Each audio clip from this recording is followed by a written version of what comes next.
The wind howled through the barren valley, whistling between the twisted rock formations that dotted the landscape like the fossilized remains of ancient beasts. Tobias adjusted the scarf across his face, protecting his lungs from the caustic dust that perpetually hung in the air of Eridan 6. 6 years on this forsaken planet, and he still hadn't fully acclimated to its hostile environment. His shelter, carved into the side of a red stone cliff, offered little comfort but sufficient protection from the elements and, more importantly, from prying eyes. The cave's entrance was cleverly concealed behind a natural outcropping, visible only to those who knew exactly where to look. Inside, a small fire pit, a bedroll, and a collection of scavenged tools constituted his meager possessions. On the wall hung a bow and a quiver of arrows, alongside a sword, its blade kept polished despite the years of exile. Tobias ran his fingers over the raised scar tissue on his forearm, the mark of the Iron Nomads, burned into his flesh at birth. The spiral pattern with 3 jagged lines crossing it designated him as the son of Warlord Darius, heir to leadership in Vitalons. He had tried to cut it off once, 3 months after his desertion, but the mark went deeper than skin. Like his bloodline, it refused to be erased. He was preparing his evening meal, a stew of hearty root vegetables and strips of meat from a blue-furred Eridan hare, when he heard the sound. Footsteps, light and hesitant, disturbing the loose stones outside his hideaway. Tobias silently reached for his sword, moving into the shadows near the entrance. Few knew of this place, and fewer still would have reason to seek him out. "Is anyone there?" A small, frightened voice called from outside. A child's voice. "Please, I need help." Tobias remained still, weapon ready. It could be a trap. His father had employed children before, using them as bait to lure enemies into the open. "I know someone lives here. The villagers say a human hermit dwells in these cliffs." The voice cracked with desperation. "Please, if you're there. My mother." Something in the genuine fear of the voice made Tobias lower his blade. Cautiously, he stepped outside, staying close to the rock wall. What he saw froze him in place. A small figure stood trembling in the dying light of Eridan's setting sun. A child no more than 8 or 9 Earth years old, with the unmistakable green skin of the Lacustroin people, the peaceful lake-dwelling tribe that had settled the fertile valleys to the east. Her large, luminous eyes, characteristic of her species, were reddened from crying, and her simple clothing was torn and dusty from a long journey. "Who are you?" Tobias demanded, his voice hoarse from disuse. "How did you find this place?" The girl flinched at his harsh tone, but stood her ground with surprising courage. "My name is Eliana. Elder Morath told me where to find you." She took a tentative step forward, then stopped as she caught sight of his exposed forearm. Her eyes widened in recognition and terror. You're one of them," she whispered, taking a step back. "You bear the mark of the Iron Nomads." Tobias quickly covered his arm. "I was. No longer." He sheathed his sword, seeing the girl was alone and genuinely frightened. "What do you want from me?" Eliana seemed to struggle internally, fear battling with desperate need. Finally, need won out. She straightened her small frame and met his eyes with surprising directness. "Yesterday, the Iron Nomads raided our settlement. They took several of our women, including my mother." Her voice quavered but didn't break. "The elders said they won't survive long as captives. They said you're the only human who might help us. Who knows how the nomads think?" Tobias felt a cold weight settle in his stomach. The elders sent a child to find me? Alone? No one else would come. They fear this place. And they fear you. Eliana's lower lip trembled. "But my mother is all I have. Please, mighty human. My mother was taken by enemies. Help save her." The title, Mighty Human, struck Tobias as bitterly ironic. There was nothing mighty about him, a man hiding in a cave, running from his past. He turned away, unable to bear the hope in her alien eyes. "Go back to your people, child. I can't help you." "But you're Tobias, son of Warlord Darius, the one who walked away from the Iron Nomads." Her words hit him like physical blows. "Elder Morath says you know their ways, their weaknesses." Tobias spun around. "How do they know who I am?" "Everyone knows the story of the Warlord's son who refused to follow his father's path of blood. Her large eyes reflected the last rays of sunlight. Please, you're our only hope. Tobias closed his eyes, memories flooding back unbidden. His father's face contorted with rage when he refused to execute prisoners. His brother Marcus's look of betrayal as Tobias fled into the night. The screams of villagers as the nomads pillaged another settlement. He had run from all of it, convincing himself that isolation was a form of atonement, that by removing himself from his father's influence, he was somehow making amends. But he had changed nothing. The raids continued. Innocent people still suffered at his father's hands. When did they take your mothers? He asked, finally. Yesterday, at dawn. Hope flickered in Eliana's eyes. Then we have very little time. Tobias moved past her, back into his shelter. The women are taken to the main camp for sorting. He couldn't bring himself to explain what that meant to a child. Some would become slaves, others concubines, some merely entertainment for the warriors until they broke. If we leave now and travel through the night, we might reach them before they're separated. Eliana rushed after him. You'll help me? Truly. Tobias was already gathering supplies, dried meat, water skins, an extra knife. I make no promises, child. The odds are against us. He strapped his sword to his back and slung the bow and quiver across his shoulders. And if we succeed, I may have to kill men I once called brothers. But you'll try? The hope in her voice was almost unbearable. Tobias nodded grimly. I'll try. He knelt to look her in the eyes. But you must do exactly as I say without question. One mistake could mean both our lives. Do you understand? Eliana nodded solemnly. Then let's go. We move under cover of darkness. Tobias looked out at the fading light, feeling the weight of his decision. He was walking back into the hell he had escaped, possibly to his death, definitely to face his past, to face his blood. They traveled through the night, Tobias setting a pace that was grueling even for him, much less for a child. But Eliana never complained, keeping up with surprising resilience. The moon of Eridan 6 cast enough light to navigate the treacherous terrain without torches, which would have revealed their position to any scouts. How far is your village from here? Tobias asked during a brief rest. Half a day's journey east, near the Great Lake, Eliana replied, gratefully accepting the waterskin he offered. I walked for most of yesterday to find you. Tobias studied her with newfound respect. That's quite a journey for someone your age. Eliana handed back the waterskin. My mother would have done the same for me. She hesitated, then asked, why did you leave them? The Iron Nomads? Tobias stiffened. That's not a story for children. I'm not just any child, she replied with unexpected maturity. I'm the daughter of Serena, healer of the lacustrine people. We know about pain. Tobias remained silent for a long moment, staring out into the alien darkness.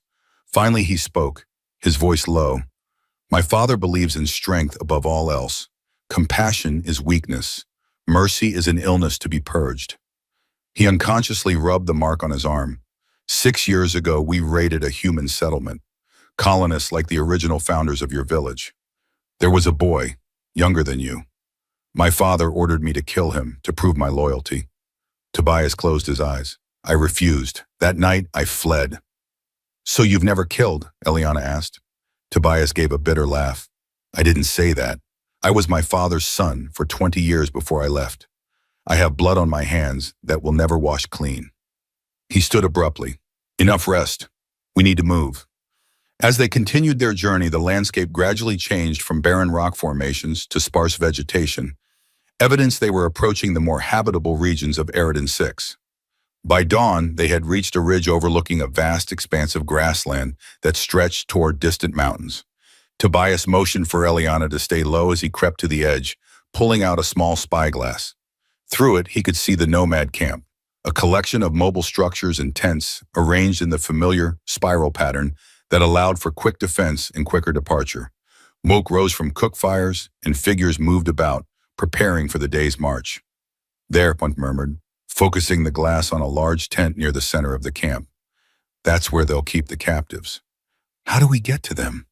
Eliana whispered, crawling up beside him. Tobias lowered the spyglass, his expression grim. We don't. Not yet. He pointed to the mountains. The nomads are heading for the Pass of Winds. It's the only way through the mountain range with their wagons and livestock. We'll move parallel to them and set up an ambush in the pass. But my mother, I'm like, will be kept alive until they reach their main settlement beyond the mountains, Tobias assured her, though he wasn't entirely certain. Attacking now would be suicide. There are at least 60 warriors down there.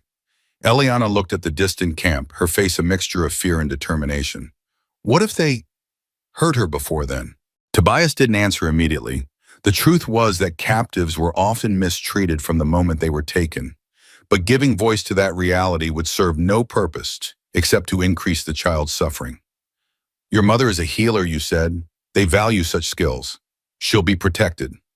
It wasn't entirely a lie. Healers were indeed valued, though that didn't guarantee humane treatment. Eliana seemed to accept this, or at least chose not to challenge it. What's your plan for the pass? Tobias repacked his spyglass. I know their formation when traveling through narrow passages. If we can reach the pass before them, I can set traps and create a bottleneck. He checked his weapons. When chaos breaks out, I'll find your mother and the other captives. And I'll help, Eliana stated firmly. No, you'll stay hidden until I come for you. Tobias's tone left no room for argument. This isn't a game, Eliana. These men will kill you without hesitation. But no. Tobias fixed her with a stern gaze. Your mother needs you alive. Promise me you'll stay hidden. After a moment of defiant silence, Eliana nodded reluctantly. I promise. Good, now come. We have a long journey ahead of us, and we need to stay out of sight. Tobias led her back down from the ridge, calculating distances and timing in his head. The pass of winds was at least a day's hard travel, but the nomads, with their wagons and captives, would move more slowly. If they pushed themselves, they could make it in time. As they moved through the increasingly vegetated landscape, Eliana suddenly grabbed his arm. Quiet, she whispered, pulling him down behind a cluster of red-leafed shrubs. Moments later, Tobias heard it too, the soft padding of feet on soil. He silently drew his knife, signaling Eliana to stay absolutely still. From around a bend in the path emerged a predator native to Eridan 6, a sleek, six-limbed creature with iridescent blue fur that rippled over powerful muscles. It moved with the confident grace of an apex hunter, its elongated snout sampling the air. Locals called them shadow stalkers for their ability to blend into the darkness of night. The creature paused, its head swinging in their direction. Tobias knew their scent had been detected. He tensed, ready to attack if necessary, though he had no illusions about his chances against the stalker's speed and strength. To his surprise, Eliana began to hum softly, a strange rhythmic sound unlike anything he'd heard before. The stalker's ears perked up, and it tilted its head, listening. Slowly, incredibly, it turned and padded away, disappearing back into the vegetation. How did you do that? Tobias whispered, astounded. Eliana smiled for the first time since they'd met. The song of passing. Our people learned long ago that shadow stalkers respond to certain tones. It tells them we mean no harm and are just passing through their territory. Tobias looked at her with new eyes. This child had already saved them once. Perhaps she wasn't merely a burden after all. Thank you, he said simply. You may have saved our lives. Eliana's smile faded. Will you really be able to save my mother? The direct question caught Tobias off guard. He wanted to offer reassurances, but found he couldn't lie to those earnest eyes. I don't know, he admitted, but I swear I will try with everything I have. She nodded, accepting his honesty. That's all anyone can do. They continued their journey, moving as quickly as stealth would allow, paralleling the nomad's path toward the mountain pass. As the day progressed, Tobias noticed strange tracks in the soft earth, deep, circular indentations unlike any animal he knew. Have you seen tracks like these before? He asked Eliana, kneeling to examine them more closely. She shook her head, eyes wide. No, but the elders tell stories of the deep walkers, beings who come up from beneath the ground during the blood moon. Tobias frowned. When is the next blood moon? Tonight, Eliana whispered. When the moon turns red, it happens once every 60 days. Before Tobias could respond, the ground beneath them trembled. A low, vibrating hum filled the air, and the nearby vegetation began to wilt visibly, as if life itself was being drained away. Run, Tobias ordered, grabbing Eliana's hand. Now! They sprinted forward just as the earth behind them erupted. A massive form burst from the ground, a towering insectoid creature with a segmented exoskeleton that glowed with an unnatural blue light. Its multiple limbs ended in wicked barbs, and its head was dominated by compound eyes that pulsed with inner light. "Deep Walker!" Eliana screamed as they ran. The creature let out a piercing shriek and gave chase, its numerous legs carrying it across the ground with terrifying speed. Tobias pushed Eliana ahead of him, drawing his sword as he turned to face the monster. "Keep going," he shouted. "Find cover." The Deep Walker loomed over him, easily 3 times his height. Tobias dodged its first strike, a barbed limb that embedded itself in the ground where he had stood. He slashed at another limb as it whipped toward him, his blade slicing through the chitinous exterior. Ichor sprayed from the wound, sizzling where it touched the ground. The creature shrieked again, this time in pain. It reared back, all its eyes focusing on Tobias with malevolent intensity. He readied himself for another attack, knowing his chances were slim against such a behemoth. Then something unexpected happened. A brilliant red light bathed the scene. The blood moon was rising early, its crimson glow washing over the landscape. The Deep Walker froze, its body vibrating in what seemed like ecstasy or agony. Then, to Tobias's amazement, it began to sink back into the earth, as if being pulled by some unseen force.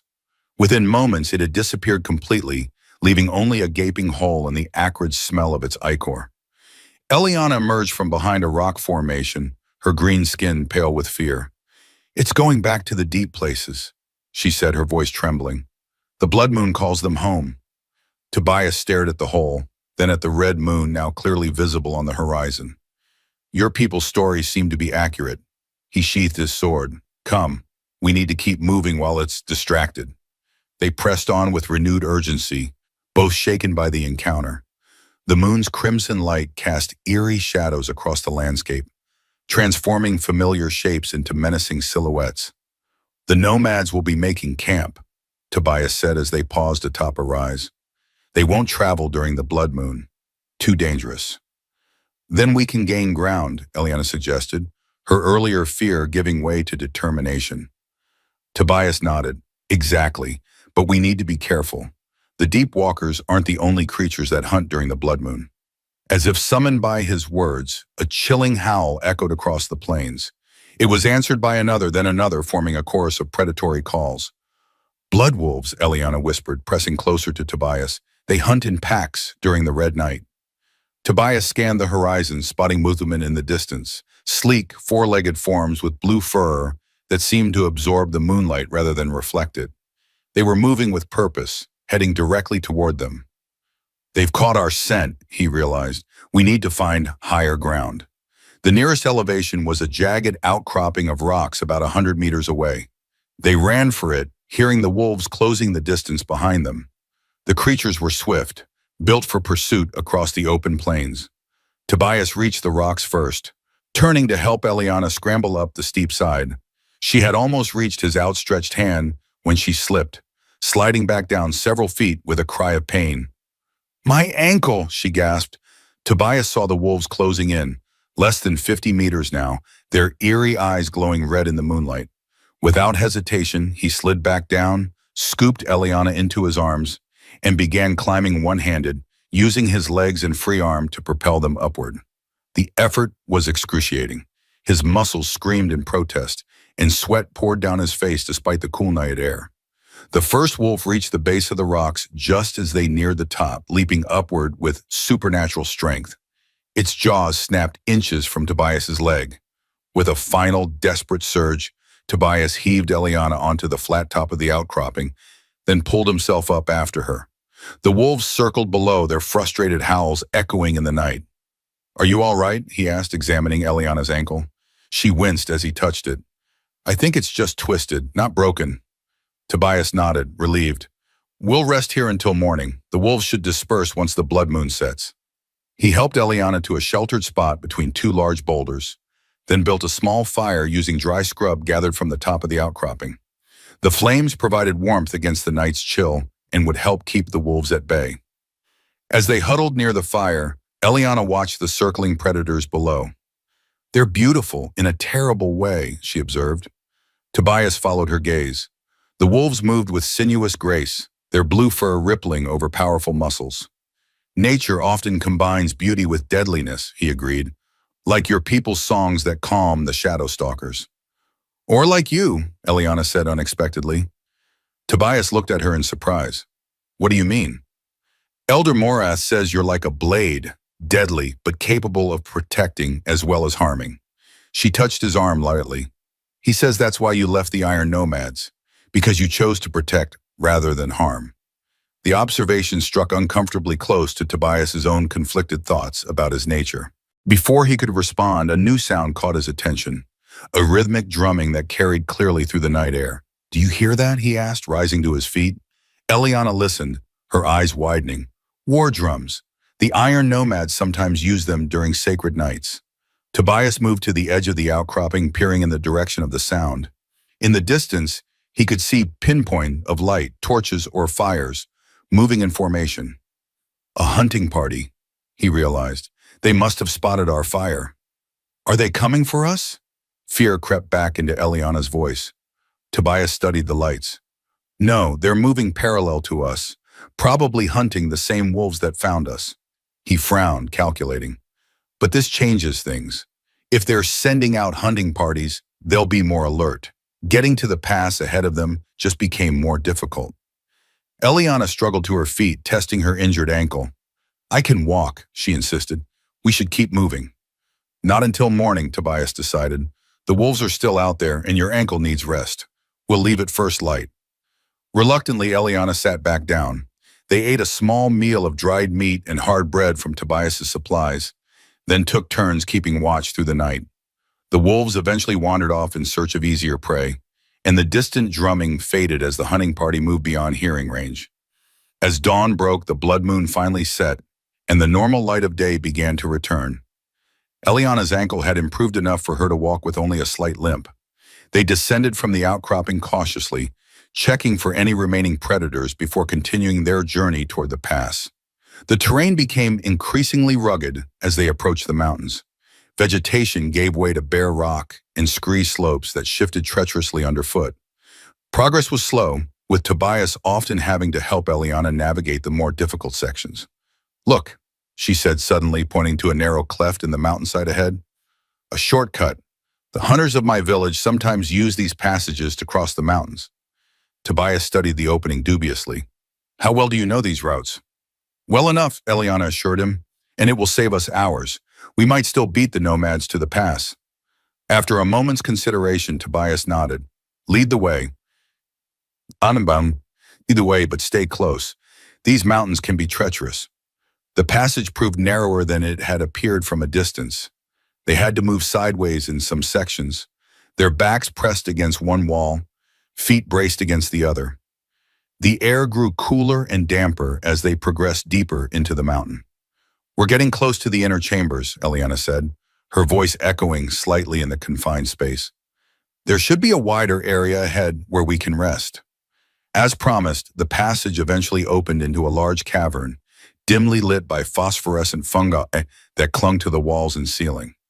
A small underground stream cut across the floor, its water clear and cold.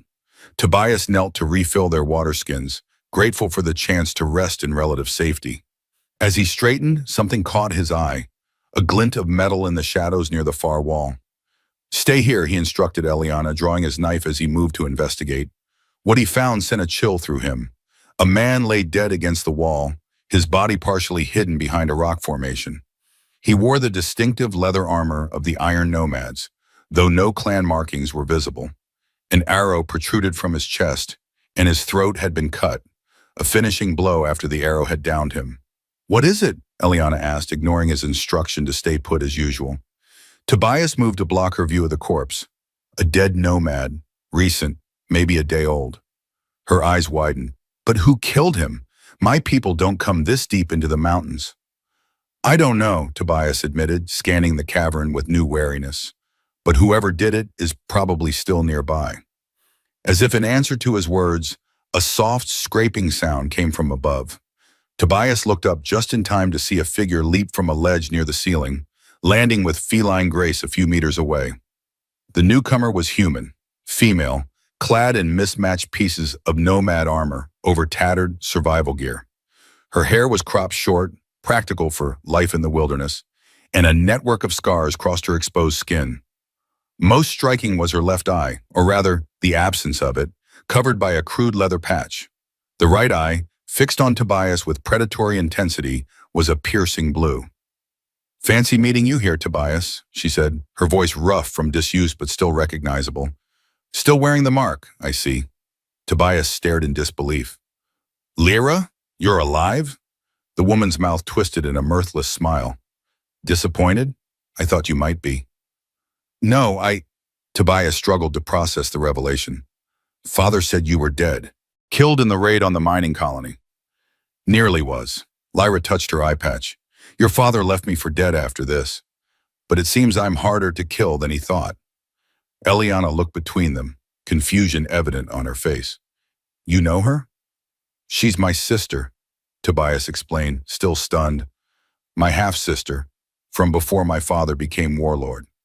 Lyra snorted. The unwanted child, the reminder of his common origins. Her single eye shifted to Eliana. "Interesting company you're keeping these days, brother. One of the lake people? I thought they avoided humans."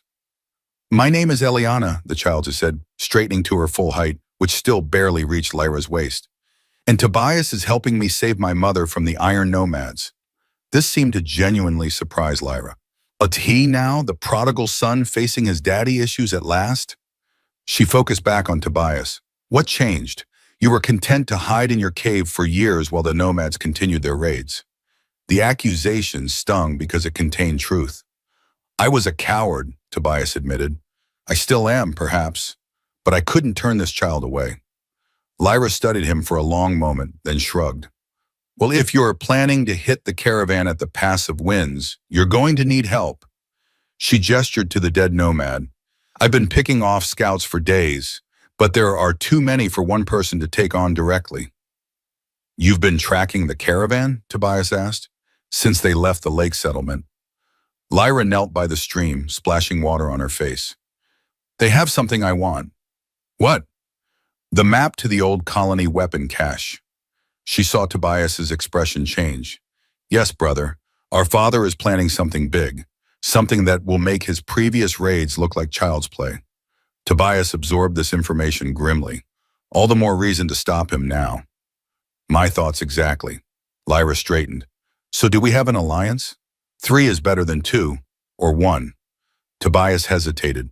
Lyra had always been unpredictable, even before their father had cast her out. But she was also formidable, a survivor who knew the Nomads' tactics as well as he did. "We have an alliance," he decided, "but our priority is freeing the captives, including Eliana's mother." "And after that we go for the map," Lyra countered. "Or the weapons will just end up in another raider's hands." "Agreed." Tobias extended his hand, and after a moment, Lyra clasped it firmly. Eliana watched the exchange with solemn eyes. "Can we trust her?" she asked Tobias directly, showing remarkable perception for one so young. Lyra laughed, a surprisingly warm sound from such a hard face. "Smart kid. Trust is a luxury out here." She looked at Tobias. "But we share blood and a common enemy. That's worth something." Even on Eridan 6. With their uneasy alliance formed, they continued through the mountain passages, now guided by Lyra's intimate knowledge of the terrain. She led them through twisting tunnels and natural chambers, avoiding deadfalls and predator dens with the confidence of one who had made these mountains her home. "We'll emerge less than an hour's journey from the pass," she explained, as they navigated a particularly narrow section. "The caravan is moving slowly. One of their wagons broke an axle yesterday. We should arrive with enough time to prepare." "How many warriors with them?" Tobias asked. 60, maybe 70. About 20 with the main group, the rest spread out as scouts and hunters.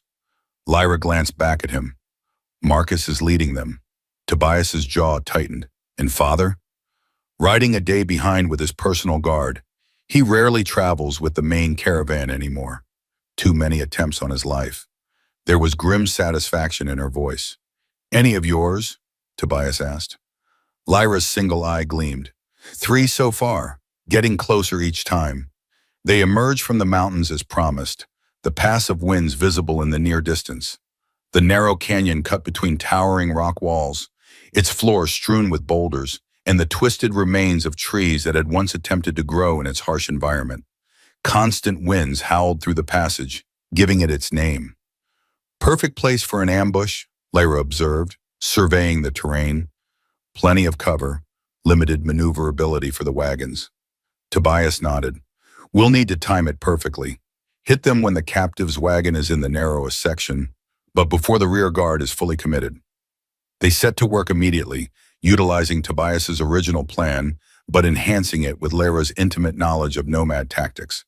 They set traps, deadfalls, snares, and hidden obstacles, then positioned themselves strategically along the canyon walls. Remember, Tobias told Eliana as he settled her into a sheltered nook high above the canyon floor, stay hidden until we come for you, no matter what you see or hear. This time she nodded without argument, the gravity of the situation clear even to her young mind. The wait was tense, each minute stretching like an hour as they anticipated the caravan's arrival. Finally, the sounds reached them, the creak of wagon wheels, the snort of draft animals, the rhythm of marching feet. The nomad caravan appeared at the mouth of the pass, moving in their standard formation. Scouts at the front, followed by the main body of warriors, then the wagons with supplies and captives, with a rear guard bringing up the end. Tobias caught Lyra's eye across the canyon and nodded. She returned the gesture, fitting an arrow to her bow. They would strike simultaneously, creating maximum confusion. As the lead wagons hit the first hidden obstacles, wheels jamming and animals balking, Tobias and Lyra released their arrows. 4 scouts fell before they could raise the alarm. The next volley took down 3 more. Ambush! The cry finally went up, followed by shouted orders as the nomads scrambled to respond. Tobias triggered the deadfall, sending a massive boulder crashing onto one of the supply wagons. The resulting chaos was immediate. Horses panicked, warriors shouted conflicting orders, and the carefully maintained formation began to disintegrate. He caught a glimpse of Marcus through the dust in confusion. His brother was rallying warriors around the captive's wagon, forming a defensive perimeter. Typical Marcus, always strategic even in crisis, Lyra was already moving, sliding down the canyon wall with reckless speed, her bow abandoned in favor of twin knives that gleamed in the harsh sunlight. She fell upon the rear guard like a whirlwind, blades flashing as she cut a path toward the center of the caravan. Tobias followed her example, descending to the canyon floor and fighting his way toward the captive's wagon. Warriors moved to intercept him, but years of solitary survival had honed his skills to a razor's edge. He cut through them with grim efficiency, each strike precise and deadly. He reached the wagon and vaulted onto it, slashing the bindings that secured the canvas cover. Inside, a dozen women huddled together. Some human colonists, but mostly green-skinned lacustrines. Their wrists were bound, faces marked with fear, and the beginnings of hopelessness. Serena, Tobias called urgently, scanning their faces. Which of you is Serena? A lacustrine woman with intricate markings on her face looked up in surprise. I am Serena. Who are you? Eliana sent me.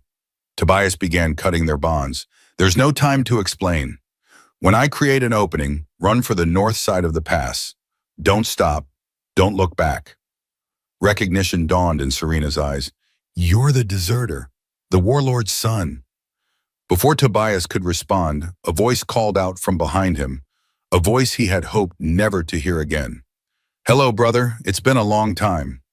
Tobias turned slowly, sword ready. Marcus stood below the wagon, flanked by 4 warriors. In the 6 years since Tobias had seen him, his brother had grown harder, his face now bearing scars that only enhanced his intimidating presence. The resemblance to their father was unmistakable. Marcus, Tobias kept his voice steady, though his heart hammered in his chest. Let these women go. This isn't their fight. Marcus laughed, a sound devoid of humor. Still soft, I see. Father will be disappointed, again. He gestured to his warriors. Wicked him alive. Father will want to kill this traitor himself. The warriors advanced cautiously, spreading out to surround the wagon. Tobias tensed, calculating his odds. Fighting from the elevated position of the wagon gave him a slight advantage, but he was outnumbered. "Run!" he shouted to the captives, leaping down to engage the nearest warrior. His sword met the warriors with a clang that echoed through the pass. Tobias fought with the desperate intensity of a man who had nothing to lose, his blade a blur of motion as he parried, struck, and spun away from counterattacks. The first warrior fell, throat slashed. The second lost his sword arm at the elbow. But Marcus was no common fighter. He engaged Tobias directly, their blades meeting in a deadly dance that spoke of their shared training. Each knew the other's moves, could anticipate feints and strikes before they came. "You always were skilled," Marcus acknowledged, blocking a thrust aimed at his heart. "But you lack conviction, brother. You always have." Tobias didn't waste breath on replies, focusing all his energy on the fight. Behind them, he could hear the captives fleeing, pursued by some of the warriors. He needed to end this quickly if they were to have any chance. An opening presented itself when Marcus stumbled slightly on loose stones. Tobias pressed the advantage, his blade slicing across his brother's thigh. Marcus grunted in pain but didn't fall. "First blood to you," he conceded, eyes narrowing. "But this isn't over." "It could be," Tobias countered, not pressing his advantage. "Call off your men. Let the women go." Marcus spat on the ground. "You know that's not our way. Weakness is culled. Strength takes what it wants." He shifted his stance, favoring his injured leg. "Father taught us that." "Father is wrong," Tobias circled cautiously. "There's more strength in compassion than in cruelty." Pretty words from a coward who ran rather than faced his shame. Marcus lunged suddenly, his blade slicing air where Tobias's chest had been a moment before. The battle resumed with renewed intensity. Blood now flowed from cuts on both men, neither willing to yield. They were so focused on each other that neither noticed the small figure that had emerged from hiding and was making her way toward them. Eliana had disobeyed Tobias's direct order, unable to remain hidden when she saw her chance to help. She moved silently through the chaos, her small size allowing her to remain unnoticed amidst the larger conflict. Tobias finally gained the upper hand, knocking Marcus's sword aside and placing his blade at his brother's throat. "Yield," he demanded, breathing heavily. Marcus's eyes burned with hatred. "Never. Kill me if you have the courage." The moment of decision was interrupted by a child's scream. Tobias turned to see Eliana struggling in the grip of a nomad warrior who had spotted her. The distraction cost him dearly. Marcus seized the opportunity, driving a hidden knife into Tobias's side. Pain exploded through Tobias's body as he staggered back, warm blood soaking his tunic. Marcus retrieved his sword, advancing for the kill. "Now who lacks conviction?" he taunted, raising his blade. But Tobias wasn't finished. With a surge of desperate strength, he parried the killing blow and counterattacked, his sword finding the gap in Marcus's armor beneath his arm. Marcus's eyes widened in shock as the blade penetrated deeply. "I'm sorry, brother," Tobias whispered as Marcus collapsed. There was no time to process what he had done. Eliana's captor was dragging her toward one of the intact wagons. Ignoring the burning pain in his side, Tobias sprinted after them, throwing his knife with deadly accuracy. It struck the warrior in the back, causing him to release Eliana as he fell. "I told you to stay hidden," Tobias scolded as he reached her, checking quickly for injuries. "I saw my mother," Eliana exclaimed. "She was running with the others, but warriors followed them." Tobias looked in the direction she pointed. In the distance, he could see the fleeing captives being pursued by mounted warriors. Among them, he recognized Serena's distinctive markings. "We need to help them," Eliana pleaded. Tobias pressed a hand to his wounded side, feeling blood seep between his fingers. The injury was serious, but not immediately fatal. "We will," he promised grimly. "But first, we need to even the odds." He led Eliana to where the nomads' horses were tethered, selecting two of the swiftest. With difficulty, he mounted one and helped Eliana onto the other. "Stay close to me," he instructed as they urged the horses forward, following the trail of the fleeing captives and their pursuers. They rode hard, the powerful animals eating up the distance quickly. The wound in Tobias's side throbbed with each hoofbeat, but he pushed the pain aside, focusing on the task ahead. They crested a rise and saw the grim tableau below, the captives cornered against a cliff face, the mounted warriors closing in. And at the center of the warriors, sitting astride a massive black stallion, was a figure Tobias had hoped never to see again. Tall and imposing, with a beard streaked with gray and eyes like chips of ice, Warlord Darius commanded the scene with his mere presence. "Father," Tobias breathed, a complex mixture of emotions washing over him. Eliana looked at him with frightened eyes. "That's your father? He looks terrifying," Tobias finishes for her. "Yes, he cultivates that impression." He dismounted carefully, wincing as the movement pulled at his wound. "Stay with the horses. If this goes badly, ride east as fast as you can." "But no arguments this time, Eliana." His tone brooked no disagreement. "Your mother needs you alive." Before she could protest further, Tobias began making his way down the slope, keeping to cover where possible. He needed to get closer, to understand the situation before revealing himself. As he neared, he could hear his father's voice, deep and commanding as always. "Waste of resources to kill you all," Darius was saying to the captives. "Submit, and you'll live to serve a greater purpose. Resist, and die here." "We will never submit to monsters," Serena replied defiantly, standing protectively in front of the other women. Darius laughed. "Brave words from one who stands at the mercy of those monsters." He nodded to one of his warriors. "Kill her first. Let the others see the price of defiance." The warrior dismounted, drawing his sword as he approached Serena, who stood her ground, chin raised in dignity even as fear showed in her eyes. A flash of movement caught Tobias's attention. Lyra appeared on the cliff edge above, blood spattered but very much alive. She gave him a quick nod before taking aim with her bow. The arrow she loosed struck the approaching warrior in the neck, dropping him instantly. Chaos erupted again as Lyra rained arrows down on the nomads. Tobias used the distraction to emerge from cover, bow drawn, and loosed an arrow that struck another warrior in the chest. As the man fell, all eyes turned to the source of the attack. "Tobias." His father's voice carried a mixture of surprise and contempt. "I wondered if you were responsible for the ambush. Always too clever for your own good." Tobias knocked another arrow, aiming it at his father's heart. "Let them go, father. Your quarrel is with me." Darius seemed more amused than threatened. "My quarrel? You presume too much importance, boy. You were a disappointment, nothing more. These," he gestured to the captives, "are resources, spoils of war." "There is no war," Tobias countered, keeping the bow steady despite the pain in his side. "Just your endless raids against people who can't defend themselves." "The strong take what they need," Darius recited the familiar mantra. "The weak exist to serve the strong. I taught you this from birth." "You taught me to be a monster," Tobias replied evenly. "I rejected that lesson." Darius's eyes narrowed as he noticed the blood staining Tobias's tunic. "You're wounded. Did Marcus do that before you killed him?" The direct question caught Tobias off guard. "How did you—" "No," Darius finished, "because if you were here, and he isn't, then he's dead. He would never yield to you."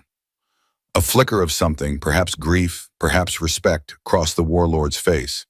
"At least you had the courage to kill your own blood. That's something." "I didn't want to," Tobias admitted, the bow wavering slightly. "Of course not. You never had the stomach for necessary violence."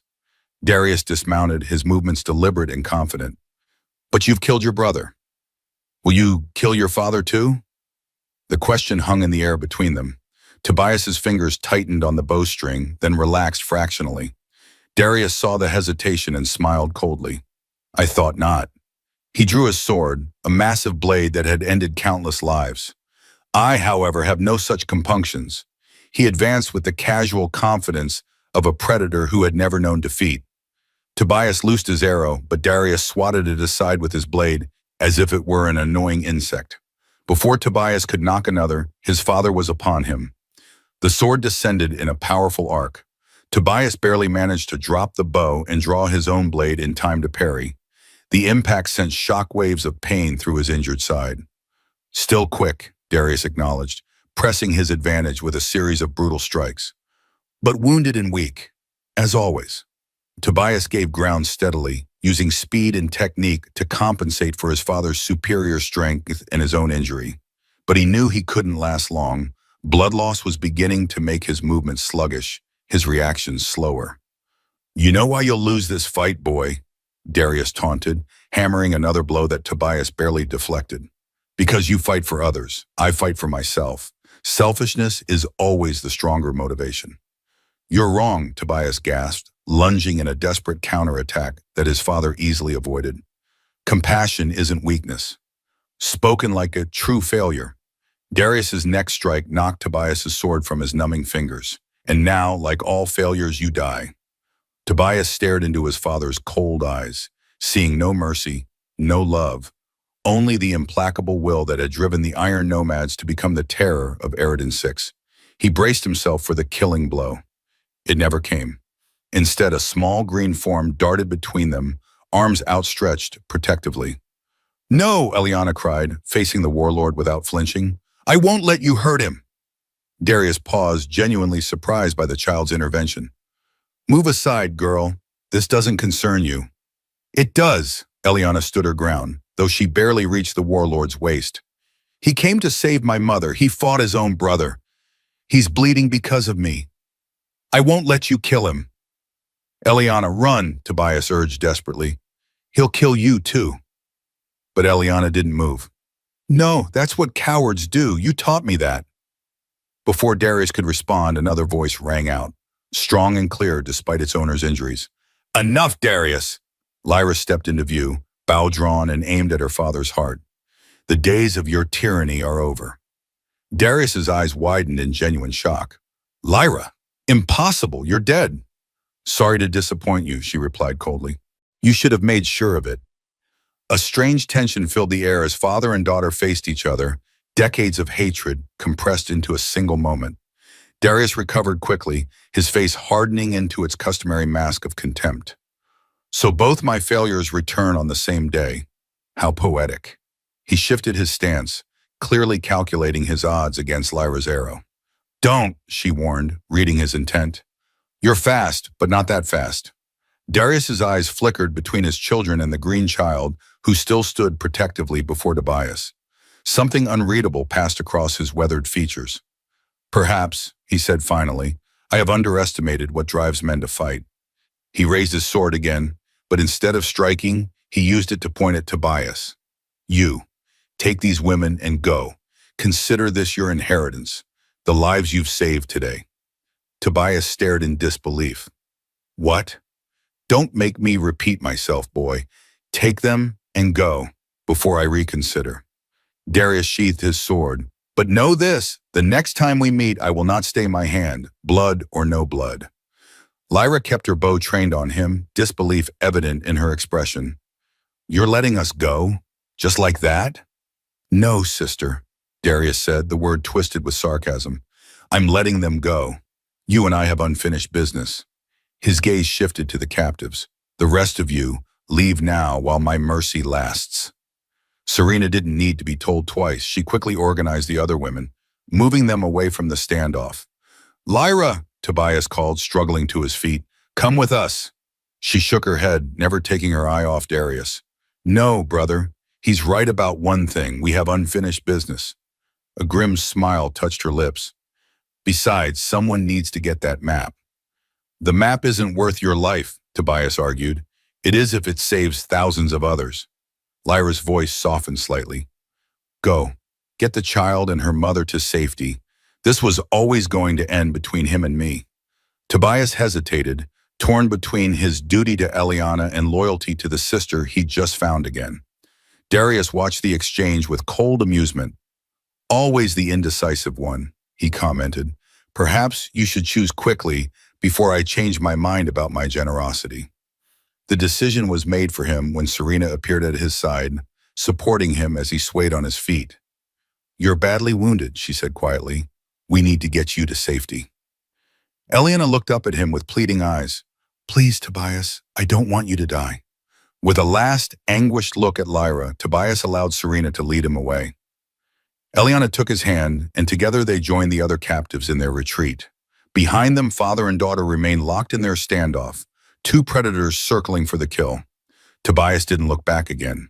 He couldn't bear to see which of them would fall. They made their way slowly eastward, the freed captives supporting each other in their journey. Tobias's wound throbbed with each step, but Serena's preliminary treatment had stemmed the worst of the bleeding. She promised more thorough healing once they reached the safety of their village. As night fell, they made camp in a sheltered hollow. The women gathered around small fires, their voices a soft murmur of relief and lingering fear. Eliana refused to leave Tobias's side, watching anxiously as her mother changed his bandages. "The blade missed your vital organs," Serena informed him, applying a poultice of local herbs to the wound. "But you've lost much blood. You need rest." Tobias nodded weakly, his thoughts still with Lyra and the confrontation he'd left behind. Had she survived? Had his father? The uncertainty gnawed at him. Eliana seemed to read his thoughts. "The one-eyed woman, she was really your sister?" "Half-sister," Tobias corrected automatically. "From before my father became warlord. He cast her out when I was young. I thought she was dead all these years." "She was very brave," Eliana observed. "Like you." Tobias gave a hollow laugh. "I'm not brave, Eliana. I ran from my responsibilities for 6 years. If you hadn't found me, I'd still be hiding in that cave." "But you came when I asked," she countered with a child's simple logic. "That's what matters." Before he could respond, a commotion arose from the edge of the camp. Women were calling out in alarm, pointing at a figure approaching through the darkness. Tobias struggled to sit up, reaching for his sword despite Serena's protests. But as the figure drew closer, he relaxed, a smile of genuine relief spreading across his face. Lyra limped into the firelight, battered and bloodied, but very much alive. In her hand, she clutched a rolled piece of parchment. "You're alive," Tobias said, not bothering to hide his joy. Lyra sank down beside him, exhaustion evident in every line of her body. "Barely. The old man still has some fight in him." She gestured to a fresh cut across her shoulder. "But I got what I came for." She unrolled the parchment, revealing a detailed map with marked locations across the southern continent. The colonial weapons caches, enough firepower to turn the nomads from raiders into conquerors. "And father?" Lyra's expression hardened. "Still breathing, unfortunately.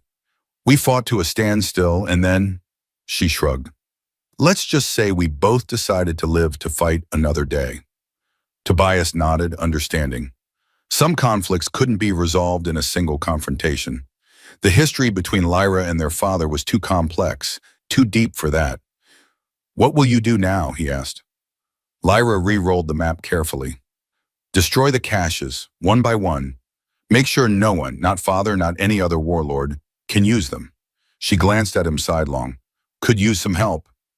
The offer hung in the air between them. Tobias looked from Lyra to Eliana and Serena, weighing conflicting responsibilities. He had promised to help the Lacostrines learn to defend themselves, but the threat of the weapons caches couldn't be ignored. "I can't leave immediately," he said finally. "I made a promise to these people." Lyra nodded, unsurprised. The honorable choice, as always. There was no mockery in her tone this time.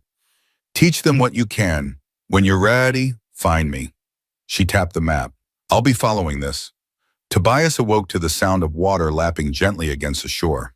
He was lying on a soft pallet in a structure he didn't recognize, a domed dwelling made of some kind of hardened clay or mud, with intricate patterns etched into the walls.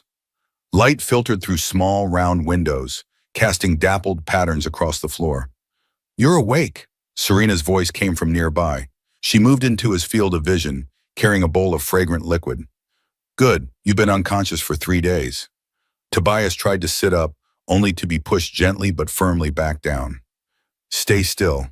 The wound was deep, and you lost much blood." "Eliana?" he asked, his voice raspy from disuse. "Is fine.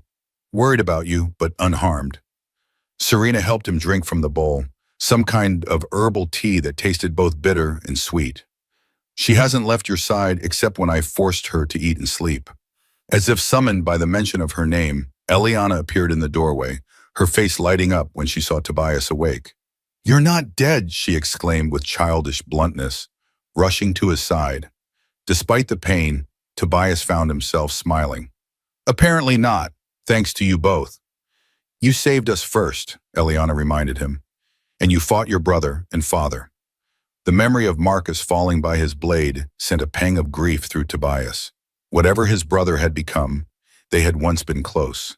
And his father, the inexplicable mercy shown by a man who had never before demonstrated such a quality, remained a mystery.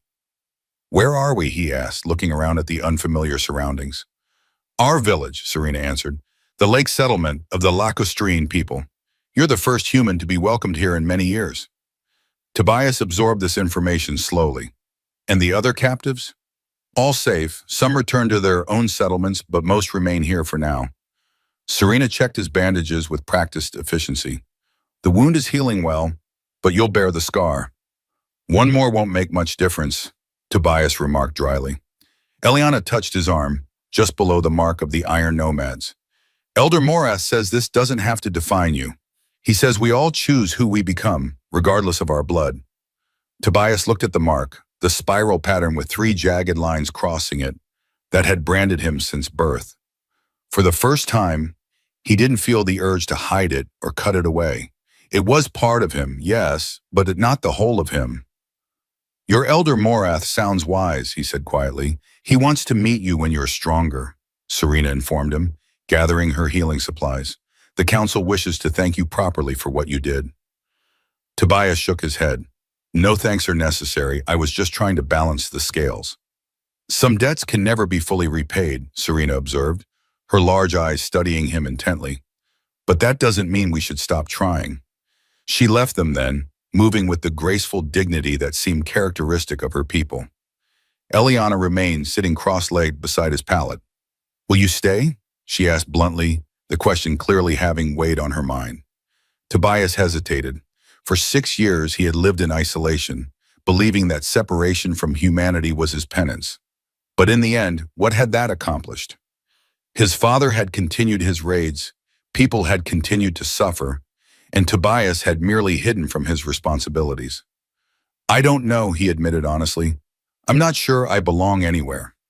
"You could belong here," Eliana suggested. "We need someone who knows how to fight, who can teach us to defend ourselves." The idea was startling that he, son of the warlord who had terrorized these people, might help them resist his own blood. Yet hadn't he already crossed that line? Hadn't he already chosen his side? "Perhaps," he said finally. "For a while at least." Eliana beamed. "Good, because I told everyone you would." Despite everything, Tobias laughed, a rusty sound from lack of use, but genuine. This child's certainty was a force of nature unto itself. Outside the dwelling, he could hear the sounds of village life, voices calling to one another, the splash of boats on water, children playing. Normal sounds, peaceful sounds, so at odds with the harsh existence he had known among the nomads and the isolated life he had carved out for himself afterward. He knew his father's warning was sincere. The next time they met, there would be no mercy. And somewhere out there, Lyra was hunting down the weapons that could turn the nomads from raiders into an unstoppable army. But for now, there was a child's smile and a healer's care and the possibility of belonging. The mark on his arm would always identify him as the son of Warlord Darius. The blood of the Iron Nomads would always flow in his veins. But blood wasn't destiny. The mark wasn't his soul. For the first time in 6 years, Tobias felt something like hope.